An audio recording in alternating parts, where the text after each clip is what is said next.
So our eyes are on you tonight to help us and to read this text, so long ago written, and yet so opposite to so much of, well, not of modern life, any life really, wherever it is.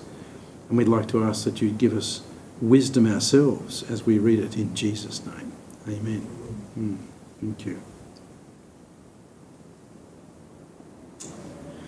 Well, we're up to chapter 7, and we have seen that he's considered the circular repetitiveness of life. What's come has always gone. What's gone on under the sun has always been, and it just keeps coming back. He's talked about the amassing of things, or as meaningless really, to have lots of stuff. It's not very helpful. And wisdom is better than foolishness, but they go to the same fate. The wise and the fool both die. So death starts to raise an important question. When people die, can you make sense of life on that perspective? And of course, what we would know is that God never intended us to die. So actually it's asking the question, if you see the results of sin, and one of the results of sin is in death, then can you back work from there and make sense of it? And the answer is no. It becomes a real problem that if you lived well or you didn't live well, or you sort of, whatever you did, would it matter? Because you're all going to fall over in the end. And that doesn't make any sense. So that's an important question. So that's the question of death is a problem. Hi, Ian. G'day, good evening. This is Ecclesiastes chapter 3 we're looking at. Then there's a time element to wisdom. That is, wisdom is doing what is appropriate in the moment, and there's a moment to actually seize it. And there are also opportunities, aren't there, and situations which turn up. I mean, I think it's in Shakespeare's Julius Caesar, one of those statements where Brutus says there's a time and a tide in the affairs of men which, taken on the flood, lead to an amazing thing. But if you miss the wave, you just end up in a whole lot of shallows and waffle around. And so there is a matter of timing in lots of things. And all of us could think of people who've just been in the right place at the right time and it's been decisive. Then chapter 4 has talked about the futility of life. The end, it doesn't have any meaning of itself once you see the issue of death. And then he just refers to the peace of honest labour, and then the vanity of riches you don't use. What's the point of amassing a whole lot of wealth, which in fact you'll die and someone else will use, and they could be an idiot or a fool or wise. You wouldn't know. And so you're actually amassing things that pass on. And so he's raising the question, we come into the world naked, we're going to go out the same. What can you take with you? Well, nothing. So where's this leading? Where is this leading? So we're looking at chapter 7 tonight, and this is, and we're just reading this through because once you read it, you get the picture, and when you see the pictures, you start to understand something of what he's trying to get. Now, don't ever worry if you don't sort of get it at the first shot, because he's building up lots of pictures, like this first one. A good name is better than a good ointment. You think, is it? Well, wait. And the day of one's death is better than the day of one's birth. And you think, right. In other words, what he's saying is when you're born, that's not a very good place to be. You've got a whole life to learn that life is futile and stupid and meaningless and awful. And so what you do is you pity the birthing person who's just been born, because they're actually going to learn life is terribly difficult. Whereas at the end, someone who's dying is saying, well, I know how difficult it is and I'm leaving it. And so he's actually understanding that death is a better thing. But that, of course, all betrays the question, if this is what life's about, well, then we're beginning to raise a really important issue. And the issue is this. If you look at life from experience, and particularly your own subjective experience, there's not enough in it to make sense of it. You can't sort of get any sense from life by looking around and seeing what's happening. When you do that, you'd say, well, what Ecclesiastes is saying is, I reckon I've seen most, and I've seen everything. In fact, I think I'm pretty wise about what I've seen, but I'm not helped, and I don't see meaning in the external world, which raises for us an important question, which is there some revelation that can come, that can make some sense of things. Well, this is another one of these chapters, so we'll just see where he goes. He's going to contrast wisdom and folly. It's better to go to a house of mourning than to go to a house of feasting, because that's the end of every man, and the living takes it to heart. In other words, mourning is much more wise, because everybody knows what it is to mourn, because every man ends up there. Not every man actually feasts. Some do, some don't, but everybody does fall over. And then there is a great funeral. Sorrow is better than laughter. You think, now what does he mean by better than? What's his criterion? Well, for when a face is sad, a heart may be happy. That's a very exciting text. He says, sorrow is better than laughter, because when a face is sad, a heart may be happy. But it would not be true that if a face is laughing, that it's not necessarily sad. The answer is yes, it could be. So what's he actually saying is that laughter and sadness, these are emotions which are experienced, but they may not necessarily be accurately true to the situation of the person. The mind of the wise is in the house of mourning. The mind of fools is in the house of pleasure. That is, foolish people seek pleasure all the time, which tells you that they're self-referred, and the wise understand that people die and they're dealing with the realities of life. Fools are dealing with what they'd like to have. Wise people deal with how things are. It's better to listen to the rebuke of a wise man than for one to listen to the song of fools. In other words, the difference is not between a rebuke and a song. It's the difference between who gives it. The rebuke of a wise man will serve you because it'll be wise. And if it's a rebuke, well, it'll be hard to take subjectively in your own experience, but it will benefit you. Whereas the song of a fool will neither benefit you, and it might be pleasant to listen to, but that's all it can be. For as the crackling of a thorn bushes under a pot, so is the laughter of the fool, and this too is futility. See, the great trouble is that laughter's got a problem to it, is that if fools laugh, well then you can't discern from laughter whether anybody's sensible, whereas you can at times of people who look at realities. Lots of people laugh at everything, and in laughing, they may be laughing at themselves, they may be laughing at you, they may be laughing with you, they may find it funny. But at the end of the day, laughter has got an ambiguity to it, because laughter is a statement of what is funny to that person. And so the whole idea of humour is that it's subjective. Some people's humour is quite bizarre, and other people's humour is, you can get it, mainly. But some people do it, you don't even get it. And the answer is laughter's got an ambiguity to it, and you can't be sure whether you're listening to a fool or a wise man. And the answer is actually laughter doesn't tell you that either. So it's an important, it's a terribly profound text, this. These are observations you could turn over in your mind for some time.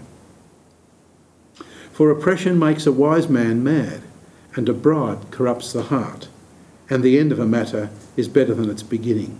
Patience of spirit is better than haughtiness of spirit. Now see, what are these things saying? Well, when he's saying the oppression, a wise man can be made quite mad if he's oppressed. In other words, wise men are not always wise by virtue of them, because they're not always in control of their circumstances. Someone who can oppress you can really make you very irritated. In fact, your own mood, your own person can be very much affected by somebody else's oppression. And a bribe, if offered, well, that can corrupt the heart of someone who wasn't corrupt in the first place, but a bribe will lead to that. So verse 7 is opening the question of external forces that work upon people. So in verse 7, is that mad as in irritated, angry, versus mad out of your head? Mad. Yes, it could be either. It could mean that, crazy. Yeah, that the normally wise man can seem crazy because actually he's been oppressed. Okay. Or angry. Or angry, yeah. When he says the end of a matter is better than its beginning, is because there's time to be taken between a beginning to see if it will in fact end at all. Whereas once you see the end, at least you know that things come to a conclusion. And a finished work is actually something very satisfying, not only to the one who makes it, but to the person who sees it made and says, whereas in someone starting out, they say, oh, well, maybe it will, maybe you'll make it, maybe you won't. I mean, anything could happen.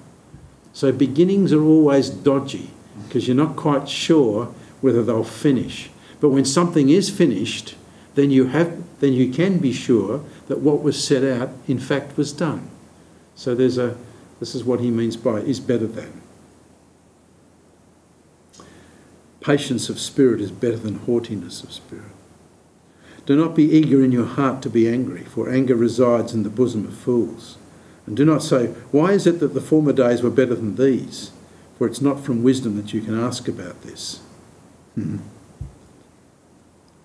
Who can tell if the former days were better than these ones? The answer would be you'd need to have been there.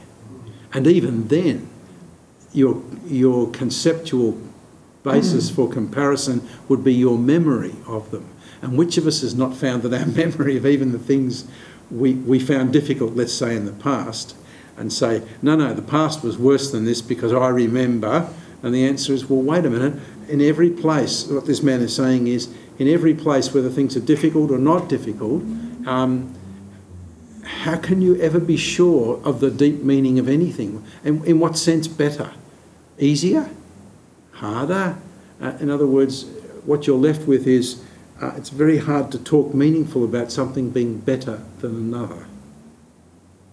Unless, of course, you've got an external framework, and then we'll start to talk meaningfully. But right now, this man is grappling with a whole range of questions. And by the way, this is very important because this is how the average man talks.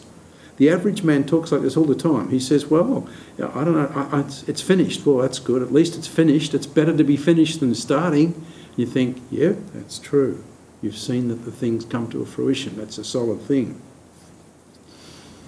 These are sorts of things lots of people will say. If you listen carefully, people talk Ecclesiastes out of their mouth all the time. This is one of the great reasons this book won me to the Bible. It's the first book I ever read of the Bible, because I was sort of on a street sort of thinking to myself, where is my life going? And I was with a very unsavoury crowd, and I thought, oh my goodness. And then I read this book and I thought, I've thought many of these things, and it helped me to see that these are the sort of things most people would see. And this does not require any sense to work this out. Ecclesiastes is not talking clever revelation. It's actually talking constant observation and value judgments on life that the average person would obviously understand. This is very plain material. However, it comes to a crisp statement at the end, which has got a bit of an edge. Wisdom along with an inheritance is good and an advantage to those who see the sun. For wisdom is protection just as money is protection, but the advantage of knowledge is that wisdom preserves the lives of its possessors. Notice that knowledge doesn't mean content data. It means the ability to know what to do as well as to know what things are. So there is a knowledge that is knowledge of how to do things, but there's a knowledge of how to do things with people and how to be wise. Consider the work of God, for who is able to straighten what he has bent? So this raises, he doesn't talk about God much until he gets to places like this where he says, there is someone, you know, who bends stuff. Well, who can change what he's done? In other words, this is one of the terrible things about God in his view. If the world he has made is as it is made, who could change it? In the day of prosperity, be happy. In the day of adversity, consider.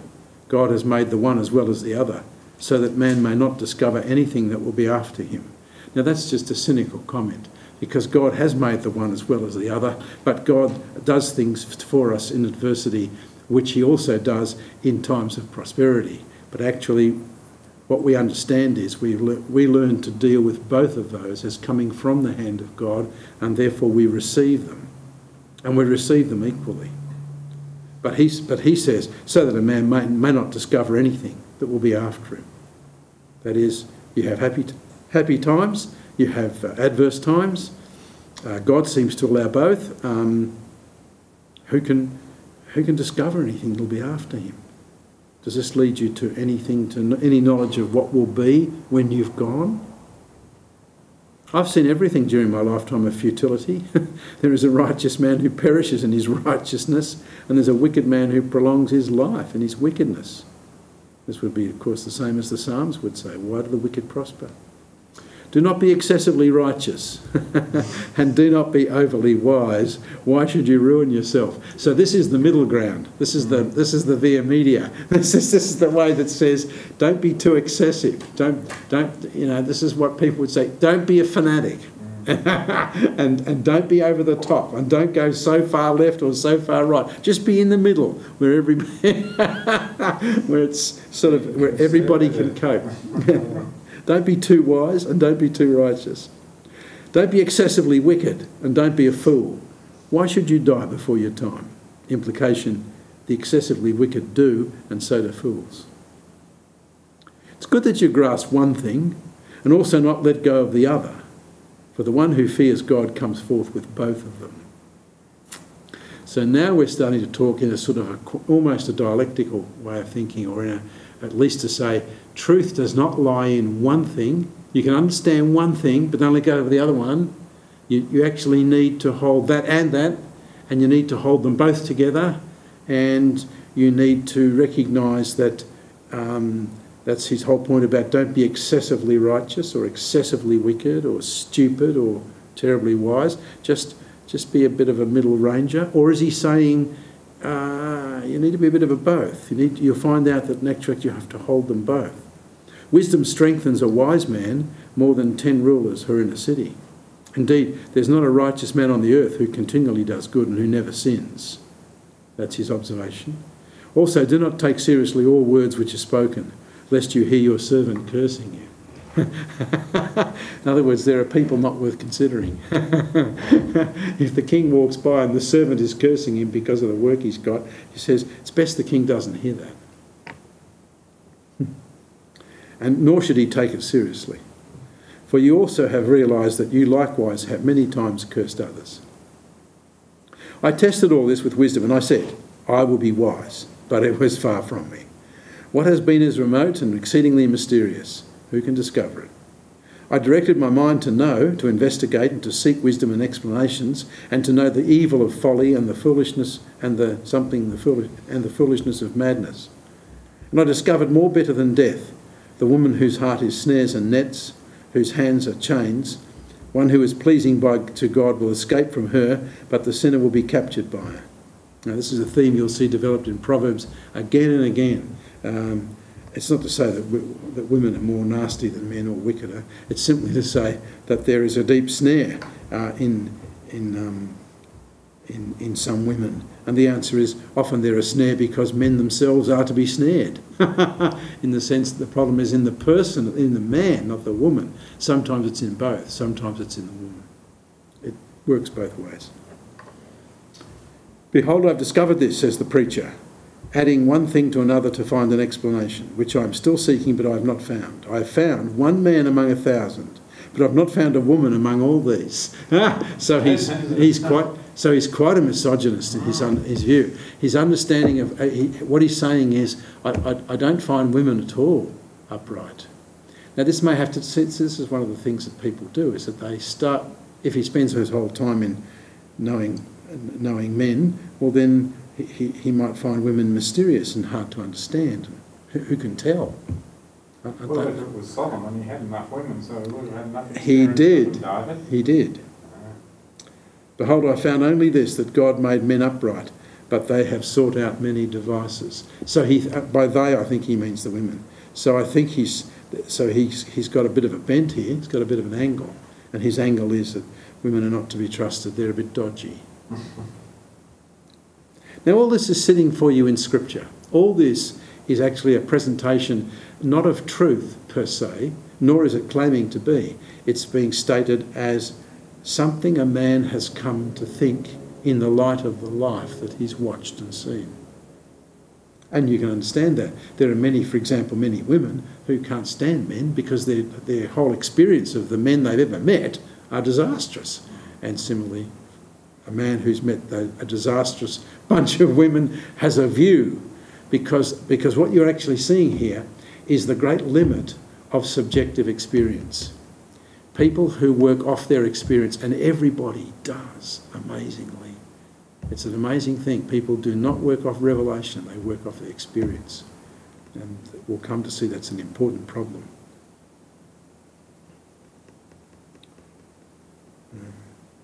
One of the things I'll be saying, particularly on Thursday night when I'm looking at the question of fasting, is just to show that if you confuse the work of the Holy Spirit with the work of Christ, well, then you will always work off your experience. And you'll start with the Spirit and what he works in you, then you'll always end up self-referred. If you look away from yourself to Christ and see the fixed things that God has done objectively out there in the world, which can't be changed because Christ has done them for us all, done and dusted and finished, then those things are objectively true, and the Spirit applies them to our person and brings them into our experience. So you must always distinguish between the ministry of the Spirit and the ministry of Christ. Otherwise, you will offend Christ by living out of your experience of the Spirit as the basis for all reality, or you'll offend the Spirit and grieve him because he's always pointing you to Christ, and if you think he's the main game, you'll just get grieved. And above all, you'll stay subjective, and therefore you live off your experience, your faith, your understanding, your mentality, your everything, your. And as soon as you do that, you actually end up in this mess. Now, this book is actually telling you this is where everybody is, unless there is going to be a revelation of objective reality, which will then come into your experience as true. So you'll notice that Ecclesiastes is not talking words like truth. He is talking words like righteous, wise, fool, but wise and wisdom and foolishness change with time and place. A man who can't meet his moment is a fool, is not wise. Yes, but times and places change. Who is wise at every point? And who can do what is appropriate in the new place? Well, that's a whole question of experience. So Ecclesiastes is actually ranging for you. Have you noticed these things? Have you thought these thoughts? If you said, oh yes, I have, he says, that's right. You've started with yourself. You've looked at the world. This is what you see. Does this lead anywhere? He said, I don't think so. So Ecclesiastes is actually not a negative book. It's a book that forecloses you. It actually says, don't go there. What you need is something else. and the thing else you need will be the revelation of God. And that's why he'll even talk, if God makes a thing bent, you can't straighten it. In other words, you can't fight God about how the world is. Well, if you can't, you have to accept it. Yes. Well, what do you see? I see people die. Are people good? Yep. Do they die? Yeah. Are people evil? Do they die as well? Yes. So where are they both going to? What's the goal of life? Well, you can't find one. Seems they all end up in a mess. So who's good and who's bad? How do you know good from bad? What's better than or better than not than? You say, well, see what's happening? The whole understanding of comparisons, values, value judgment, mores, ethics, all that stuff is just up in the air the minute you stay with what is and what have we got in our experience. You can't start with man and woman to work out the world. You've got to have it. So life is really a journey then, David, isn't it? It is. You're on a journey daily with it. You are. And there are things you do learn, but then you soon learn that not everything's going to fit, because you get a new thing that turns up and you think, what now? And so change is one of the things that's going to really rattle this man.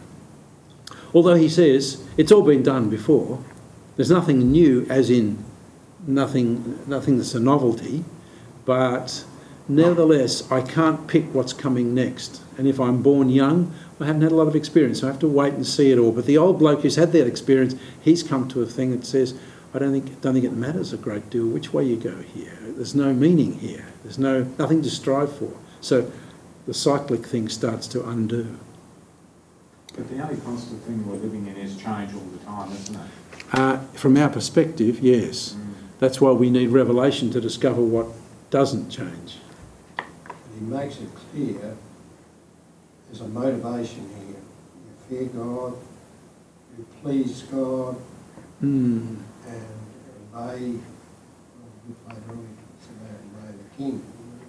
Yeah. So, Yes, he's going to come to a relational answer, but after saying, I don't have any answers from life. God made man for an upright, he refers to God quite a bit. He does, but he's cynical about finding meaning.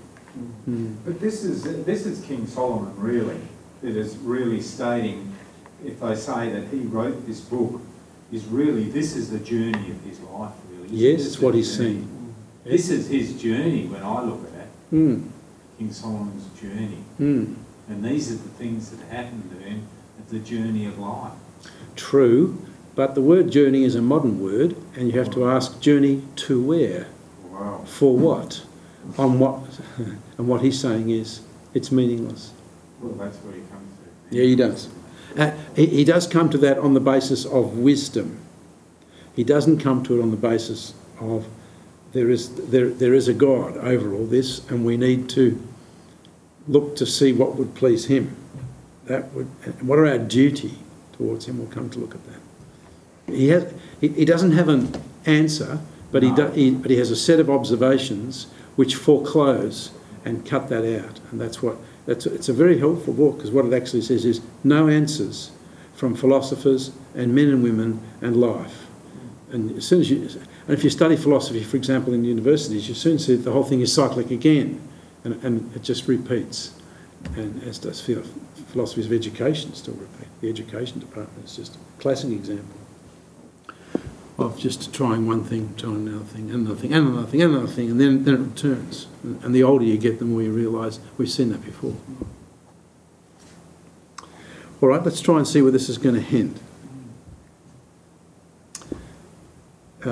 So for example, he's got a bit of a take on women. His journey, if you will, has led him to the question. Well, what's another word for journey? What would you put there, David? Experience. Would you? Yeah, because the experience doesn't have the idea that it's going anywhere.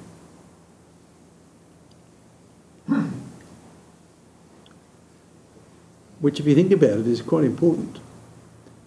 None of us knows the meaning of our life by virtue of what we're doing, or where we've been, or where we're going to, or where we've come from. That eludes me entirely. Well, every day is a new day.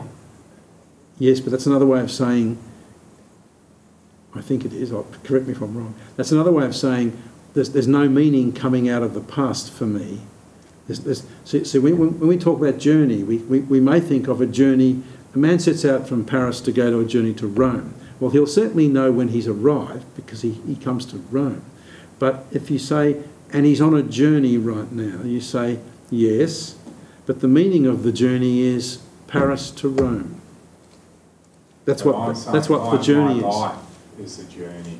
It's been a journey since I'm born until I die. It's this journey I've been Yep, on. no quarrel. And I'm experiencing it every day. What comes towards me, how am I going to handle it? True. Through Christ and through myself. True. And I've got no objection to that. I'm not fighting you about it. What I'm saying is, but where did you go from to where? To be born from where? And to go to where? So, in other words, the implication is the journey is meaningful. It has a goal, and it has a starting point, and it has an ending point. Well, does it, says Ecclesiastes? I don't know. Well, the Bible says that we were formed in our mother's womb. I put you there. Yes, but God created you in there. He's taking you on, and you're going along, and you're going to go out, mate. And then I'm going to come back, and your spirit's going to leave this body. And I'm saying there is eternal life. So you've come from me, and you're going to come back to me. True, but that's revelation, not something you can infer from life. Okay. That's the point this man's saying. He's saying, I'm looking at life and it seems pointless. It all comes back again. The wicked don't always do badly, they do well sometimes. The righteous people fall over as well. Can't see any sense here. And what he's saying is, from this purview, from this perspective, I don't think this is making a lot of sense, you know. And so when people say, but we must be wise and not a fool, he says, well, what's that? I mean, wisdom's a matter of timing and it's a whole lot of other things. So what he wants to say by all these words is he's actually saying, I can make a case that it's a meaningless piece of nonsense. It doesn't go anywhere. And I don't understand it at all. And I've picked up a few things on the way that I'm pretty prejudiced about, if it's women or whatever it is. But he said, I've found certain things to be my experience, and who's to say that that's not so for him? He may have had a very bad run of women, right? Or he may have had a very good run of men, you just don't know. But if someone said, that's how life is, if he means that's how my life has been to me, then what you say is, well, then that's not a function of meaning. Once you talk meaning, you're talking about what's true, whether it's me or not. Now that opens another set of doors. So what this book is actually showing is this. Number one, there's no meaning in considering your own life or those around you. You won't get an answer from there. In fact, you'll have a lot of conflicting answers, and you'll have to hold two things at once that seem odd. And to know that is helpful, because what it means is, if he's looking for the meaning to life, but there isn't a meaning to be found in life, then the meaning idea must come from somewhere else. Yes. If I'm looking... But we all could write a book of Ecclesiastes. Like this. Of course we could. That's the whole point, Ian. You put it in a nutshell. This is the story of any... I could go through this and pull the stuff out and say, this is Ian Fowler's Ecclesiastes. That's right. That's right. You too could be a preacher, and so all of us could, because if someone says, tell us about life, like this is what you're watching every day on 1+1, on a whole set of... I'm not knocking Jane Hutchin. What I'm trying to say is that interviews, statements about people's life, they're fascinating stories, and sometimes there's standout ones where someone's turned out, but just occasionally you also hear someone saying, well, it's actually not to do with me. I found that actually God's looked after me, and so people start to bring in another category. Another caring thing, another meaning, a meaning outside of me. Yeah. Now that's where this book's going to eventually give us a taste for. It won't answer it, but it will give us a taste for. And you're right, all of our lives would give us a taste, if we took long enough and thought long enough, would give us a taste for, I want there to be a meaning, and I don't see one. Yeah. Okay. Chapter 8, who is like the wise man, and who knows the interpretation of a matter? A man's wisdom illumines him and causes his stern face to beam. I say, keep the command of the king because of the oath before God. In other words, he says, I found that's a very important thing to do. Do not be in a hurry or leave him. Do not join in an evil matter, for he will do whatever he pleases. Since the words of a king is authoritative, who will say to him, what are you doing? He who keeps a royal command experiences no trouble, for a wise heart knows the proper time and procedure. For there is a proper time and a procedure for every delight when a man's trouble is heavy upon him. No one knows what will happen. Who can tell him when it will happen? That's a brilliant line. If no one knows what will happen, who can tell him when it will? No man has authority to restrain the wind with the wind, or authority over the day of death. And there is no discharge in the time of war, and evil will not deliver those who practice it. See what he's saying? That there's a whole set of things you just can't deal with. Most of all, actually, or not most of all, many of which are God's creation. If the wind is strong, you can't rustle up another wind that'll meet it. There's no authority over your day of your death, apart from Jesus, who has that. And he has his own. He dies when he will. That's why the Roman soldier said, oh, this is the Son of God. And so he says there's no discharge in the time of war. If we're all at war, nobody gets let off. We've got to get in there and do our bit. And the evil will not deliver those who practice it. That is, if you keep doing evil and you get into a sticky place, your evil will not deliver you. All this I've seen and applied my mind to every deed that has been done under the sun, wherein a man has exercised authority over another man to his hurt. So he understands kings have got authority. They're people who've got clout, and no one can call them to account because they are a king. But actually, he says, I've seen that men can exercise authority over another to his hurt. In other words, what's he dealing with? He's dealing with the fact that kings can be nasty as well. People who are authoritative can use their authority for the wrong means. So then I've seen the wicked buried, those who used to go in and out from the holy place, and they are soon forgotten in the city where they did this, and this too is futility. Because the sentence against an evil deed is not executed quickly, therefore the hearts of the sons of men among them are given fully to do evil. That's the whole issue of justice denied is justice delayed, isn't it? I forgot how it goes. But the whole understanding is, if a person is sentenced to an execution, they should be done. If not, nobody will think it matters, and therefore they'll go do the same stuff. Although a sinner does evil 100 times and may lengthen his life, still I know that it will be well for those who fear God and fear him openly. So that's an interesting line, number 12. He's figured out that a sinner does evil many times and may lengthen and may still live long, but I know it will be well for those who fear God and fear him openly. That is, I'm not afraid to say that God is to openly be feared. But it will not be well for the evil man, and he will not lengthen his days like a shadow, because he does not fear God. So this is one of the first statements he's making, which suggests that I've also seen there are God-fearers, and these God-fearers, I think it goes well with them, but I can't tell you that from experience, because I've seen that they've suffered as well, but I think in my own self, I reckon to fear God's better. So in that statement there, do you think that God is saying, that he is saying that God will actually deal with these wicked people at some stage, David? He certainly thinks God can be feared because he will deal with evil people, but not in this life. No. He doesn't think this life is an example of that. So you think he thinks that in the future they will be dealt with? I do. I think he's got to hope this is the case, because otherwise he's beginning to raise the question, if there's no meaning in just looking at what happens, can you find meaning in other information, which when you have that, does that seem to help you? Yes, it does. It helps me to know there is a God who is to be feared, and he'll get them in the end.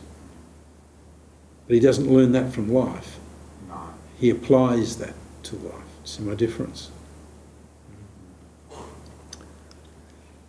There is a futility which is done on the earth, that is, there are righteous men to whom it happens according to the deeds of the wicked. On the other hand, there are evil men to whom it happens according to the deeds of the righteous. I say that this too is futility. So 14 explains what the psalmist often says. The righteous seem to do ever so poorly, and the wicked seem to be sleek and fat. So I commended pleasure. In the end I thought, well, I can't see meaning there, I'm just going to get pleasure. There's nothing good for a man under the sun except to eat, drink and be merry, and this will stand by him in his toils throughout the days of his life which God has given him under the sun. So he says, when you look at the stuff of verse 14, then 15, you've got to go for pleasure. When I gave my heart to know wisdom and see the task which has been done on the earth, or even though they should never sleep day or night, and I saw every work of God, I concluded that a man cannot discover the work which has been done under the sun. Even though man should seek laboriously, he will not discover. And though the wise man should say, I know, he cannot discover. So this last section, 16 and 17, raises, can you find out God by your own quest? Can you go on a quest for God and discover him? Can you make him show himself? Can you discover him? Or is rather he discovers himself to you? In other words, can you force his hand? And this is the same thing as the Tower of Babel, isn't it? We will build a tower, and we shall build a tower as high as heaven, and we'll get to God, and we'll have dealings with him. And God confounded their work and smashed it. So this is an important question that he's coming to. Now by 9, 10, 11 and 12, he's now starting to get much more edge to what he's saying. I've taken all this to my heart and explain it, that righteous men, wise men, and their deeds are in the hand of God. Man does not know whether it will be love or hatred, anything else, or anything awaits him. 'Tis the same for all. There's one fate for the righteous and for the wicked, for the good, for the clean, and for the unclean, for the man who offers a sacrifice and for the one who doesn't. As the good man is, so is the sinner. As the swearer is, so is the one who is afraid to swear. So this is one of his important difficulties now stated with the concept of God in the background. He uses the word fate, or one end. This is an evil in all that's done under the sun, that there is one fate for all men. Furthermore, the hearts of the sons of men are full of evil, and insanity is in their hearts throughout their lives. Afterwards, they go to the dead. This could sound terribly sad to us all, but actually it's very important, because long works like this that show you an element of despair are very helpful, because they actually close off for you that area or that avenue of inquiry. I think most of our education runs down this road. Lots of our education is telling you what doesn't work, what is silly, these are the things that have been tried before, and we fell over here, here and here, so you see it wasn't right. We go on. The history and philosophy of science is essentially the history and philosophy of models to try and understand things, and then the models don't hold, and then they change them, then they modify, and then in our day we're living with much more sophisticated models, but they too will fall over. And we have people pushing boundaries all the time who have all sorts of amazing things. Little particles people who are trying to keep finding to split the atom and find the elemental area. What is the last element of matter that is indestructible? And we head from protons to quarks and all sorts of amazing things, and in the end it just keeps unravelling. But the quest tells you more. The quest says, what are we doing? We're looking for God's basic building block. Well, okay. Should there be one? Well, we think so. And what you say is, it's not silly, it seems sensible, but is it finding itself? Well, no, not necessarily yet. Some would say it's a matter of time then. This man is telling you, no, it's not. No, it's not. He thinks people have got insanity in their hearts, and that the hearts of men are full of evil. He's right about that. For whoever is joined with the living, there is hope. Surely a live dog is better than a dead lion. So what's he actually saying? When you're dead, there's no hope. Well, that's right. In that chapter 5 there will tell us a bit more. You will.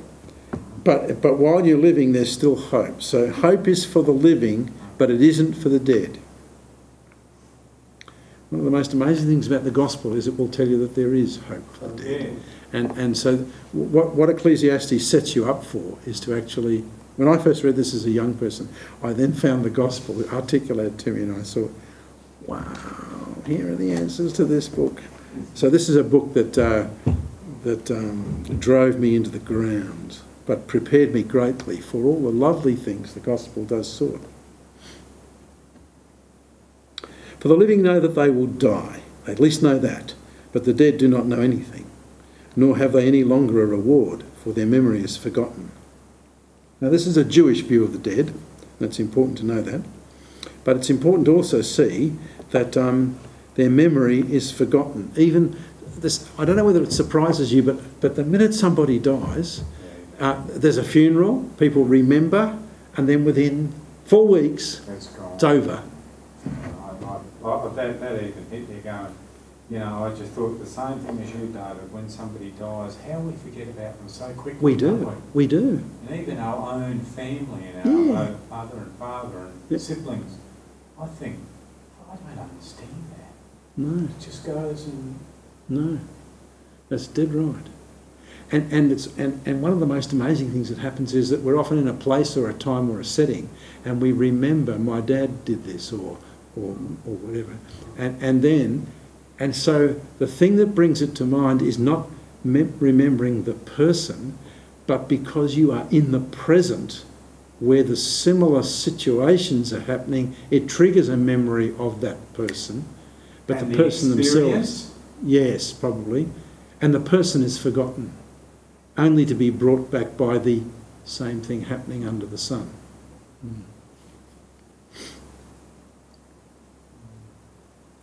Indeed, their love, their hate, their zeal have already perished. They will no longer have a share in all that's done under the sun. So you can see from the point of view of this man who's living in his own experience, and the world he's in is the only world that there is, well then, as soon as you depart this world, we forget you, because you've got nothing to do with us, my friend, because you've gone to a place we can't figure, and the dead are forgotten. And this is a very important thing, because this is something God presumes about us as well. Well, especially, well, I shouldn't have, but especially if you've got a sibling that has died young, and like you have lived longer than that sibling, you go, what's gone wrong here, Martin? God, Yes, I've had to right. ask that question many a time. I don't fully understand that. No. I've outlived that. My sibling died young. What's gone wrong here? You know, a lot of people must ask that question. They do, because as life is, normally, parents outlive their parents die, their children outlive the parents. That's exactly right. In other words, working from life, Yep. from what's under the sun, you'd say, something's wrong here. Yep. Actually, it isn't, because it happens all the time. That's right. But normally, in the sense of the larger majority, Yep. it works the other way, you're quite right. That's it. So there's no answers in looking at the setting, No. you know? It's a mystery. It is, it is. It's a bit like the way a doctor uses statistics and says there's a 43% chance here you'll survive. You say, and what are your set of criteria? Tell me about those. And what he's actually saying is, well, as best as I can tell you from the samples of what I've seen, you should know this is how I think in terms of what we might do. You say, it's not how I think. Let's start again, shall we? So somewhere down the road we have to, it's purely an adaptation to how things is, how life is. This is the way the world is. Well, no, it isn't. It is, but it isn't. Yeah, Yes. It is. Yeah, it's an important question. We're starting to notice how he's generating for us important problems. Because if you take him seriously as if, oh, this is great wisdom, then you'd be saying, I'm despairing already. Yeah. And he's despairing. And that's precisely it. You're meant to despair if you take him riggy-ditch. If you say, I know what he's talking about. I too have seen all these things, and this is very much our experience, and it is very much despairing, isn't it? The answer is there not another answer? Then that's what it generates for you. Go then, eat your bread in happiness and drink your wine with cheerful heart, for God's already approved your works. Let your clothes be the white of all time, and let not oil be lacking on your head. Enjoy life with the woman you love all your days of your life, fleeting life, which is given you under the sun. For this is your reward in life and in your toil in which you have laboured under the sun. So this is the existentialist answer. Just enjoy it, push it to the limit, enjoy the thrill of it, and frankly, just engage life, because don't look for meaning. Enjoy the oil and the clothes and the eat and the drink and the woman and whatever you can get hold of. Just go for it. Whatever your hand finds to do, truly do it with all your might, for there's no activity or planning or wisdom in Sheol, where you're going.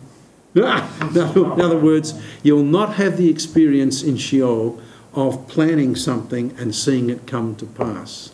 There's no works done there. No planning, no knowledge. That's important, isn't it? You see, if someone's sitting around saying, I've got nothing to plan, I've got nothing to do, and I don't know where it's going to go. He says, well, that's where the dead are. In his view. But David, how many people in our society today that retire, and older people, because once you get into that twilight, into that sphere, the head, the tape in your head starts slipping, you start going back over your life, and people start going over this whole thing. They try to sort it out. Well, without God, they can never sort it out, can they? No. So where do they go? A lot of them go nuts. They do. Because perhaps for the first time, and they're not super active and they're a bit less active, they're beginning to ask, I wonder what the meaning is of all that I've done. Yeah. And the answer is that's not given for a man or woman to even know, even while they're doing it or after. It's interesting, isn't it? This is raising a very central question. Is meaning to be found with what we've got in our purview, with what we can see and understand and check out and remember? Is there meaning there to be found? We want there to be meaning, we desperately want that, but is it to be found there? Let's bring this 9th chapter to a close. Oh look, we're almost done. It's too much, isn't it? Whatever your hand finds to do, do it. I again saw that the race is not to the swift, nor the battle is to the warriors. Neither is bread to the wise, nor wealth to the discerning, nor favour to men of ability, for time and chance overtake them all. Now this is your randomness, this is the understanding that there's something at work here, time and chance. He's now asking the question, if that's what we're noticing, is that not everybody can set the situation of their life by being wise or swift or a warrior or having wealth or having favour. There's something, there's other elements in there. He calls it time and chance. Watch where it goes. Moreover, man does not know his time. Like fish caught in a treacherous net and birds trapped in a snare, so the sons of men are ensnared at an evil time when it suddenly falls on them. Also this I came to see as wisdom under the sun, and it impressed me. There was a small city with a few men in it and a great king. He came and he surrounded it, constructed large siege works against it, but there was found in it a poor wise man, and he delivered the city by his wisdom. Yet no one remembered that poor man. So I said, wisdom's better than strength, because that's what the wise man tells you. But the wisdom of the poor man is despised, and his words are not heeded. The words of the wise heard in quietness are better than the shouting of a ruler among fools. Wisdom is better than the weapons of war, but one sinner destroys much good. So he's got a whole lot of, notice he's got a whole lot of axioms which says this is so, but that can wreck it. This can take place, but look at that.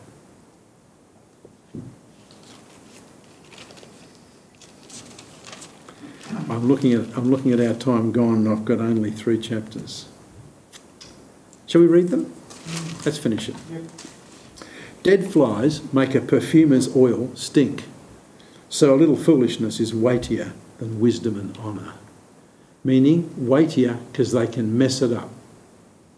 Notice, the power to mess up is often seemingly weightier than the power to actually create up.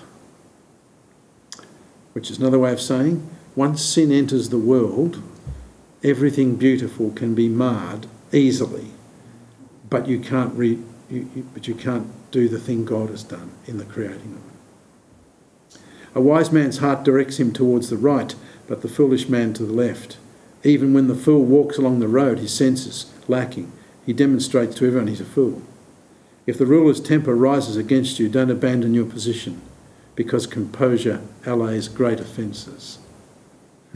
So if the heavies take you on, hold your ground. And he says, composure can allay great offences. There is an evil I've seen under the sun, like an error which goes forth from the ruler. Folly is set in many exalted places, while rich men sit in humble places. I've seen a slave riding on a horse and princes walking like slaves on the land. He who digs a pit may fall into it, and a serpent may bite him who breaks through a wall.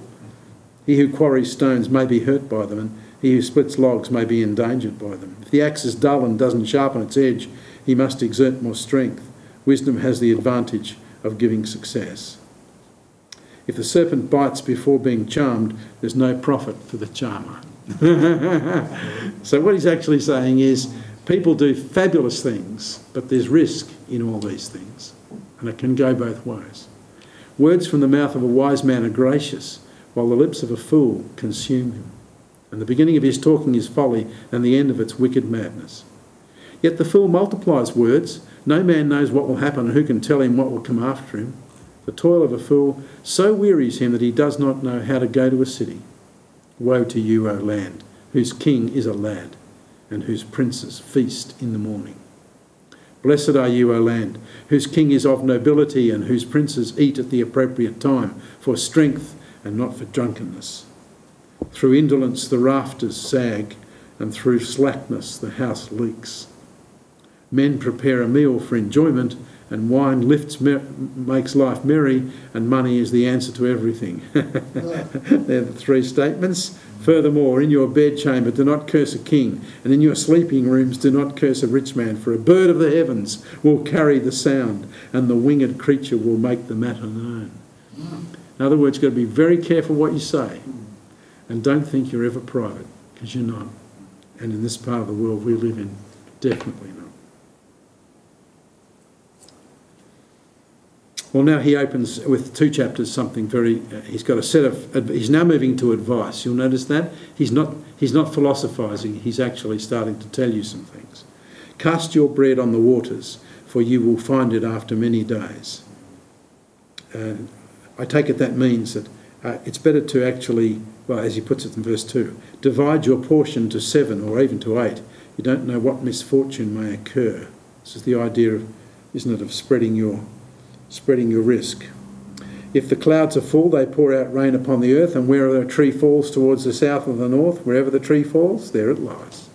In other words, once the tree has fallen, it does stay there. And the things that happen create a permanent and a consequent result. If you say, the tree is falling, you say, yes, well, where it falls, it'll lie. That is, it'll come down and stay there. He who watches the wind will not sow, and he who looks at the clouds will not reap. Just as you do not know the path of the wind and how bones are formed in the womb of a pregnant woman, so you do not know the activity of God, who makes all things. Sow your seed in the morning, and do not be idle in the evening, for you don't know whether morning or evening sowing will succeed, or whether both of them alike will be good. In other words, you haven't got a clue. Better to just do it then and see what happens. The light is pleasant, and it's good for the eyes to see the sun. Indeed, if a man should live many years, let him rejoice in them all, and let him remember the days of darkness, for they shall be many. Everything that's to come will be futility. So he sees death as just a total emptiness. Rejoice, young man, during your childhood, and let your heart be pleasant during the days of young manhood, and follow the impulses of your heart and the desires of your eyes, yet know that God will bring you to judgment for all these things. So he's saying, I'm advising you to do it because in fact there's not much meaning anywhere else, you may as well. But God will get you about this. He'll call you to account. So remove vexation from your heart and put away pain from your body, because childhood and the prime of life are fleeting. This is so sad, isn't it? But it's important. Remember also your Creator in the days of your youth, before the evil days come and the years draw near, when you will say, I have no delight in them. Before the sun, the light, the moon and the stars are darkened, and the clouds return after the rain. In the day that the watchmen of the house tremble, and the mighty men stoop, and the grinding ones stand idle because they're few, and those who look through the windows grow dim, and the doors on the street are shut as the sound of the grinding mill is low, and one will arise at the sound of a bird, get frightened, and all the daughters of song will sing softly. What's all this about? He's saying that when you're young, you should enjoy them. You should enjoy those days, and you should do it because all that's going to come forward is an increase of evil. And there's going to be a quantum of evil that will come into your life. And days of childhood are by definition happy days, generally speaking, days when somebody else watches after you, days when someone wiser than you usually protects you from crazinesses. And his point is, youth is best time because you're cared for. But once you get older, you have to deal with the evil yourself. Furthermore, men are afraid of a high place and of terrors on the road. The almond tree blossoms, the grasshopper drags himself along, the caperberry is ineffective, for man goes to his eternal home while mourners go about in the street. So what he's saying is all these things are happening at once. Watchmen are falling, the house is trembling, everything's grinding down, young people are there, but there's all this mixture. Remember, David, he drops that in, then man goes to his eternal home. Yes, he does. So, Yes, he does. he's giving us a bit of hope there, isn't he? Yeah, while mourners go about in the street.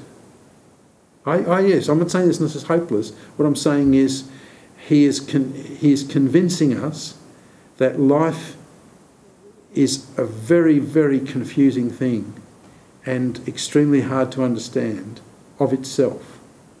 But he keeps introducing things like God is the creator. He makes things. If they're bent, you can't straighten them. You can't change God's createdness. And yes, he will. He has an eternal home. He does. Now he goes there. Remember him before the silver cord is broken and the golden bowl is crushed, and the pitcher by the well is shattered, and the wheel at the cistern is crushed. Then the dust will return to the earth as it was, and the spirit will return to God who gave it. Vanity of vanity, says the preacher, all is vanity. In addition to being a wise man, the preacher also taught the people knowledge, and he pondered, searched out and arranged many proverbs. He sought and found delightful words, and to write words of truth correctly. The words of wise men are like goads, and the masters of these collections are like well-driven nails. They are given by one shepherd. You get all that?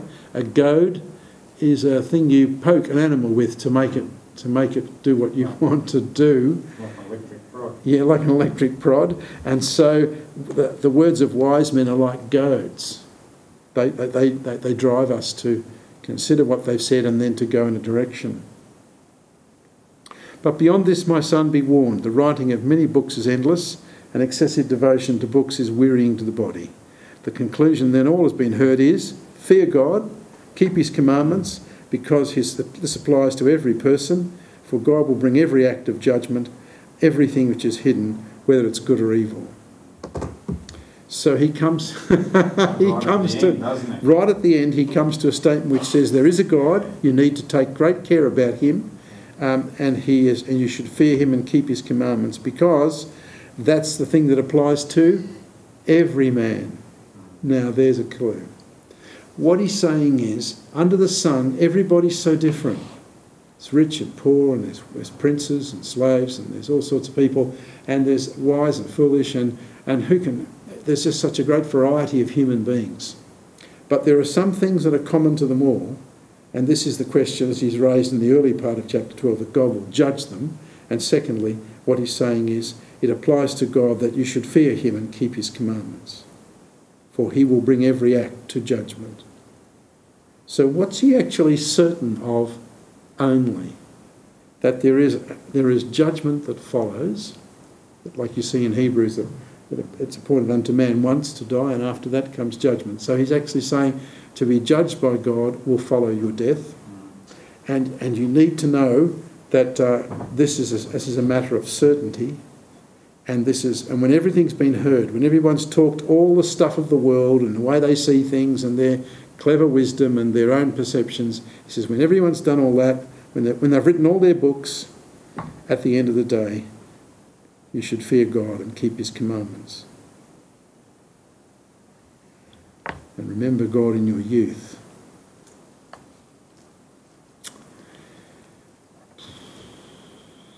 So, this is an astonishing book, and you might think to yourself, this is feeding us rocks. No, it's not. It's sort of telling us not to go look down those roads for solutions.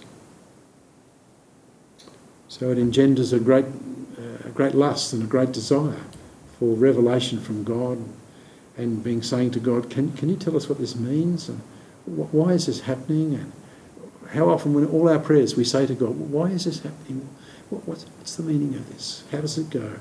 So all our prayers are against this backdrop. Nothing makes a lot of sense here. So,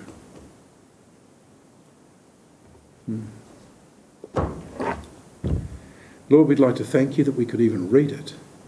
It's a book not always well read these days, and we want to praise you that there's a book here which causes us to have a good look at some of the things which people think are very wise and clever, but in fact they're empty and they don't have any answers, and they lead to a meaningless, despairing view, and they lead to a whole lot of anomalies which is hard for us to understand, for we are small and you are great, and you will judge our works, and that you are someone to be feared and to keep in mind, to remember, never forget you.